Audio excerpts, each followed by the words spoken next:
Victoria secrets का आप बहुत ज़्यादा सुनते होंगे, काफ़ी फेमस ब्रांड है। आप अक्सर अगर किसी मॉल हॉल में जाते होंगे तो आप देखते होंगे कि जो वहाँ क्या डेकोरेशन, इंटीरियर डेकोरेशन रहता है वो काफ़ी ऐसा मतलब रोमांटिक सा रहता है। लाइट इस तरह की रहती है कि जैसे लगता है कि बस इसके अंदर जाके देखें कि अंदर है क्या। ये पूरा का पूरा डेकोरेशन जो रहता है वो के हिसाब से बना रहता है, वो हमेशा लेडीज के हिसाब से बना रहता है। ठीक है, जो वुमेन्स हैं उनकी सोच के हिसाब से उसके डेकोरेशन को बनाया गया है। लेकिन यहाँ पर उनके डेकोरेशन की बात नहीं की जा रही, बल्कि हम ये बता रहे हैं कि जो डिफेंडर्स होते हैं वो किस तरह से अपने बिजनेस को डुबो देते हैं। उसका एक एग्जांपल ये विक्टोरिया वाला हम इसलिए ले रहे हैं क्योंकि इसके जो ओनर थे रॉय रेमंड्स, जिन्होंने इस बिजनेस को स्टार्ट किया था, उन्होंने बिजनेस स्टार्ट कैसे किया था सबसे पहले ये समझते हैं। रॉय रेमंड्स ये विक्टोरिया सीक्रेट के ओनर है। इन्होंने बिजनेस शुरू कैसे किया था उसके बारे में सबसे पहले आपको बता देते हैं। ये किसी कंपनी में काम करते थे। काम करते हुए वो जब एक मॉल से निकल रहे थे, एक स्टोर के सामने से निकल रहे थे, तो उनको लगा कि चलो अपनी वाइफ के लिए कुछ कपड़े परचेज कर लेते हैं। कुछ बर्थडे था उस टाइम के लिए उन्होंने कुछ उनको परचेज करना था।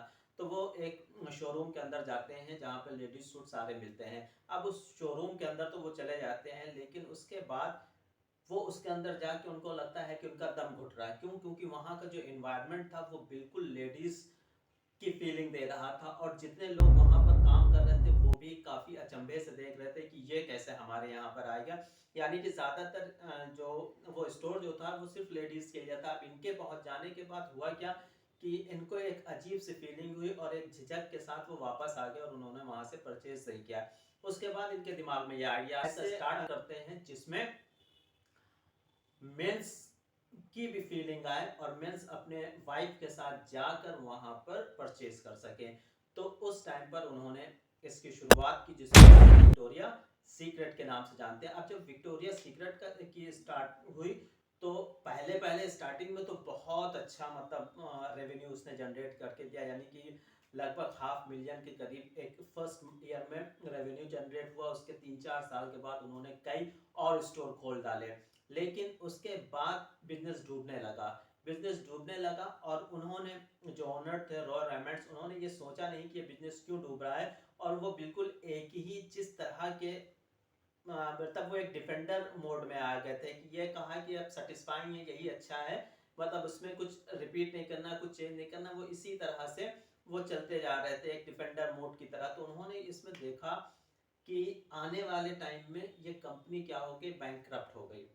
अब बैंकक्रप्ट हो जाने के बाद इसके जो नए सीईओ बनकर आए, उन्होंने देखा कि इसमें क्या क्या कमियां हैं। तब उन्होंने इसको पूरा प्रोफाइल, पूरा सब कुछ चेंज किया, बैकग्राउंड चेंज किया। यानी कि विक्टोरिया सीक्रेट का जो इंटीरियर था वो लेडीज के हिसाब से रखा, जो कैटलॉग्स थे वो भी पूरे लेडीज के हिसाब से तैयार किए, और सारा मतलब इस तरह का डेकोरेशन सामने रख दिया जो कि लेडीज को ज्यादा हैप्पी करता हो, वुमेन्स के लिए, वुमेन्स को फील कराता हो। तो इस तरह का पूरा उन्होंने इंटीरियर अंदर रख दिया। उसके बाद देखते देखते वो बिजनेस विक्टोरिया सीक्रेट दोबारा से बूम कर जाता है और काफी अच्छी तेजी से आगे बढ़ता है। तो जब इसके बारे में पता किया गया तो पता ये चलता है कि जो नए सीईओ थे उन्होंने देखा कि ये बिजनेस डूब क्यों रहा है। तो पता ये चला कि जो रॉय रेमंड्स थे जिन्होंने बिजनेस का स्टार्ट किया था, जो ओनर थे एक्चुअली, उन्होंने अपने आप को एक डिफेंडर मोड में रख लिया और सोचा कि इसी से काम चलता रहेगा, इसमें कुछ चेंजेस करने की ज़रूरत नहीं है। और जबकि उनको वो इस चीज़ को भूल गए कि कुछ भी हो जाए लेकिन जो परचेजिंग है वोमेंस की, वो ज़्यादातर परचेज वोमेंस ही करती हैं। थोड़े टाइम के लिए ठीक है, लेकिन आने वाले टाइम में उसमें बदलाव की ज़रूरत थी और वो बदलाव उन्होंने नहीं किया। वो डिफेंडर मोड पे आके वो एक ही चीज़ को रिपीट करने लगे, जिसकी वजह से उनका बिजनेस क्या हुआ, वो ठप हो गया। लेकिन जब नए सीईओ आए तो उसको उन्होंने आगे इसी तरह से बढ़ा दिया। इसी तरह से